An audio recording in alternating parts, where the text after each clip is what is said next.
I knew something was off when no one asked for my passport. It started small, like it always does. A few odd silences in the group chat.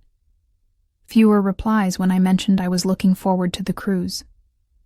Then, one day the chat name changed from Family Cruise 2024 to just Family Getaway. And I wasn't added back. I still remember the exact moment I found out they'd gone without me. I was sitting at the kitchen table in my apartment, a stack of unopened mail to my left, an instant ramen bowl to my right. My phone lit up, and there she was, my sister, sunburnt and glowing on deck, holding a coconut with a pink straw. Caption: Finally, family time. Just what we needed. I stared at it for a full minute. No tags, no mention of me, not a word. 2 months earlier, I had wired my parents $3,000. Mom had said they were short on the deposit for the cruise and needed to book soon to lock in the group rate. "We'll pay you back in installments," she'd promised. "It's just a placeholder. And you're coming too, obviously." I didn't even question it. I've always been the one to say yes. The one to float the bills, to stay silent when things don't feel quite fair. When my brother dropped out of school and moved back in, I gave up the guest room I'd furnished. When my sister needed a loan for her dog's surgery, I sent the money before she even asked. And when I heard the word family cruise, I let myself imagine it meant me too. A week later, my vacation request was approved. I bought a new swimsuit and a sun hat I never wore. The suitcase sat by my door for 3 days before I unpacked it. I'd folded my clothes so carefully. Bright linen shirts, soft sandals, a paperback I'd been saving just for the sunlit deck. It was supposed to be the first real break I'd had in years. I worked 2 jobs all through college, skipped every spring break, passed on every friend trip. And now, at 27, this was finally meant to be my moment of ease. A cruise. A pause. Laughter and ocean air. Instead, I spent that week in silence. Didn't call. I didn't text. Not because I was trying to make a point, but because I didn't know what to say. What do you say to people who used you then vanished? I watched the updates roll in like waves. A family dinner by candlelight on the ship. Matching shirts on the island tour. A surprise birthday cake for my sister, paid for with the savings I'd sent. They never posted a group photo that showed the empty seat beside them. Never mentioned the name of the person who made the trip financially possible. Me. On the 3rd day, Mom finally texted, "Did you see the pics? It's amazing here. So sunny." I stared at the message for a long time. Then I typed, "Hope you're enjoying it," and left it at that. There was no apology, no explanation, just a fake cheerfulness meant to bury the silence they created. I went to work like nothing happened.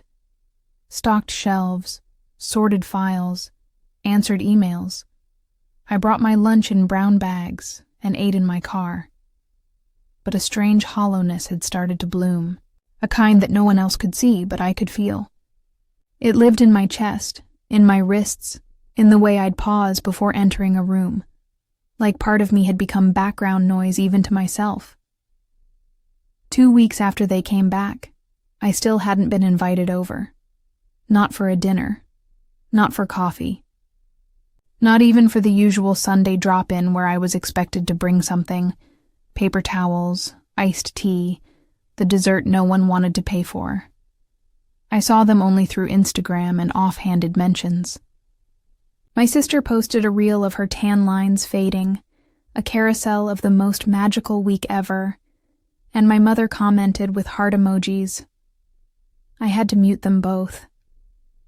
The only real message I received came from Dad. "Just want to say thanks again for helping with the deposit. We'll figure out a way to pay you back soon. Love you."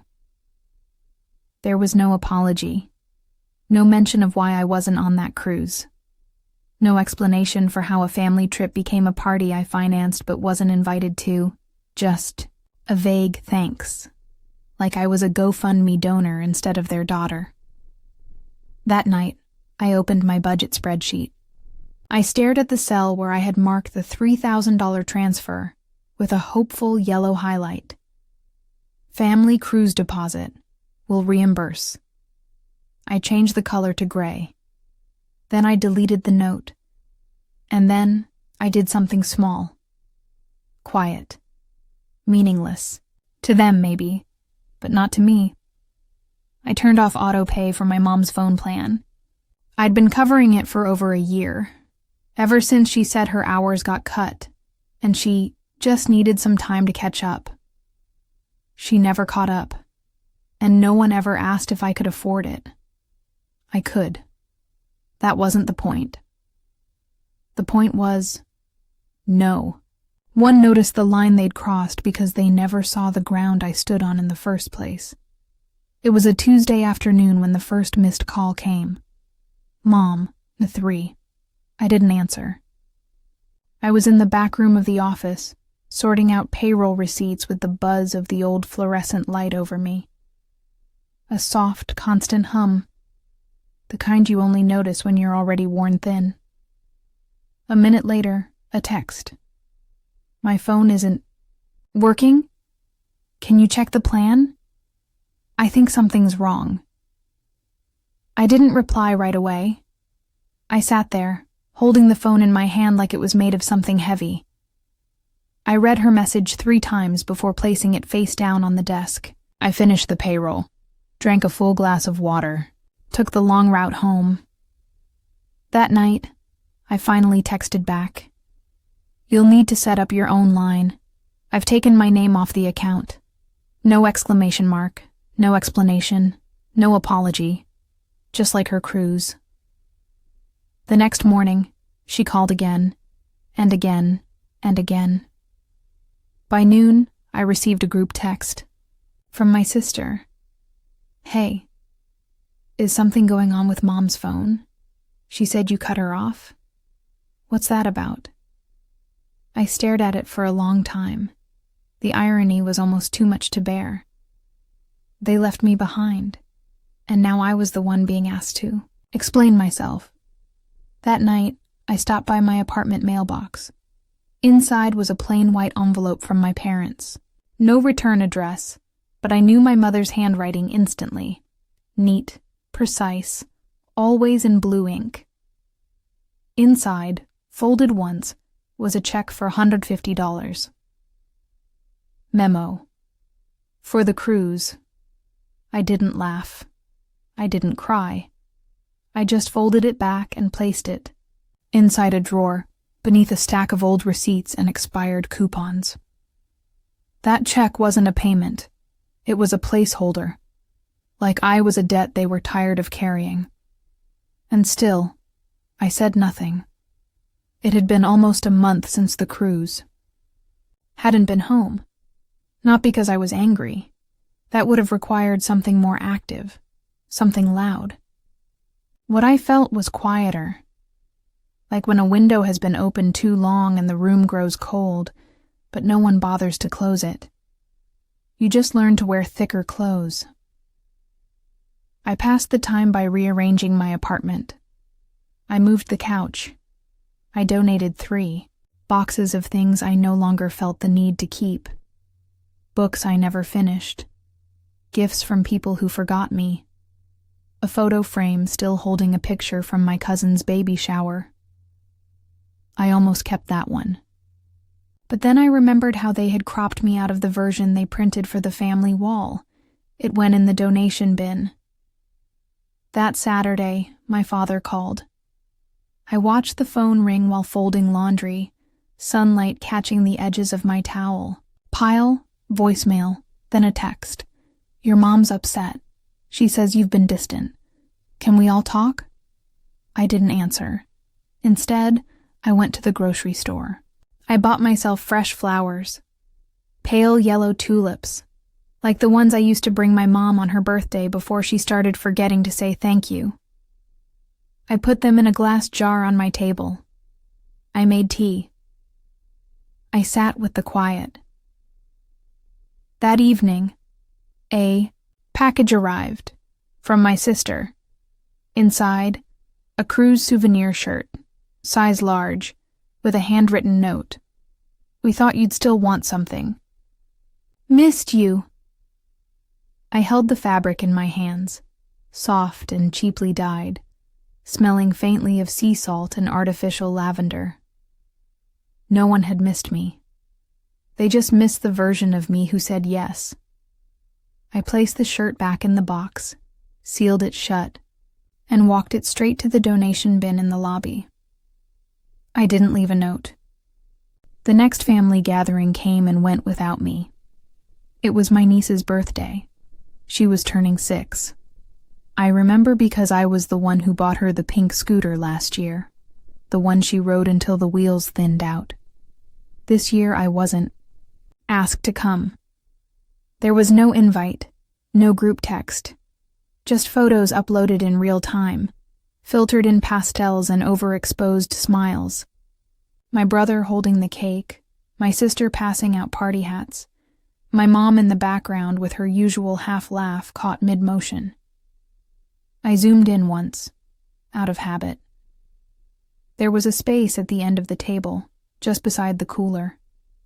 It was probably for drinks or maybe a late guest. But my mind filled it in with a shadow of me. A version of me that used to stand there, holding plates, offering to cut the cake, asking if anyone needed help packing up. That girl had been useful. She'd been included not because she was wanted, but because she was helpful. Because she brought the extra napkins, paid the catering deposit, stayed late to clean, and when she stopped doing those things, they stopped remembering her. That night, I started drafting a letter, not to send, just to see if I could. It began with, "I've been quiet, not because I don't care, but because I finally realized you don't. And I stopped there. I didn't need the rest. The act of writing it was enough." I folded the paper in half, then into quarters. I placed it in the same drawer where I'd left there. $50 check. Silence isn't always passive. Sometimes, it's the only thing left when words are no longer believed. It wasn't until autumn that I heard her voice again. I was in the middle of chopping sweet potatoes for a soup I'd been meaning to try when my phone rang. Not a text. A call. My mother. I watched the screen light up, her name still saved as Mom from a time when flowers felt fitting. I let it go to voicemail. Then I played it, later, quietly. "Hi, sweetie. Just wondering how you've been. We haven't seen you. I know things got a little weird after the cruise, but we really didn't mean to hurt you. We thought you were busy. You always are. Anyway, it's almost Thanksgiving. Let us know if you'll be coming." She sounded so casual, like we'd just missed a few lunches, like I hadn't spent months picking up the broken pieces of trust she'd never realized she shattered. I didn't call back. The next day, a text came from my sister. "Hey, Thanksgiving's at Mom's. Bringing anything?" That was it. No acknowledgement of the silence, no curiosity about where I'd been, no apology, just the assumption that I would still show up, casserole in hand, like always. I didn't reply. Instead, I ordered myself a single-serve pumpkin pie, the kind you can't even slice. I bought candles that smelled like cinnamon and cedarwood. I watched the Macy's parade in pajamas with no background noise, no clinking forks, no forced small talk about who's dating who now. And when the group photo was posted later, everyone crowded around the table, warm tones and glowing smiles. I stared at it for a while. Then I opened my drawer. I unfolded the check. The letter, and I tore them both in half. I had always dreaded the season, not for the cold, but for what it carried. Holidays, obligations, a calendar full of reasons to return to places where I was never fully welcomed, only expected. But this year was different. There were no plans, no pressure, just silence. And for the first time, I didn't feel the need to fill it. On Christmas Eve, I lit a candle in the quiet of my apartment. Outside, snow gathered on the windowsill like breath holding still. I poured myself a glass of red wine, opened a book I had been meaning to read for years, and sat alone. Not lonely. My phone stayed on the counter, face down. No one had called. No group chat buzzed. They had finally stopped pretending. Or maybe they assumed I had moved on. Either way I had. There was no revenge. No confrontation. Just a quiet choice to stop offering pieces of myself to people who didn't notice when I bled. In the new year, I changed my number. I closed the shared bank account I had opened with my parents years ago, just in case they needed help. I stopped sending birthday cards, holiday texts, and those little thinking of you notes I used to write when I thought love meant effort, even if it wasn't returned. I chose peace, the kind that doesn't require explanation. And in that, silence, one I had once feared. I finally heard myself again, not the version of me who was helpful, or generous, or easy to leave out. Just me. And for the first time in my life, that felt like enough.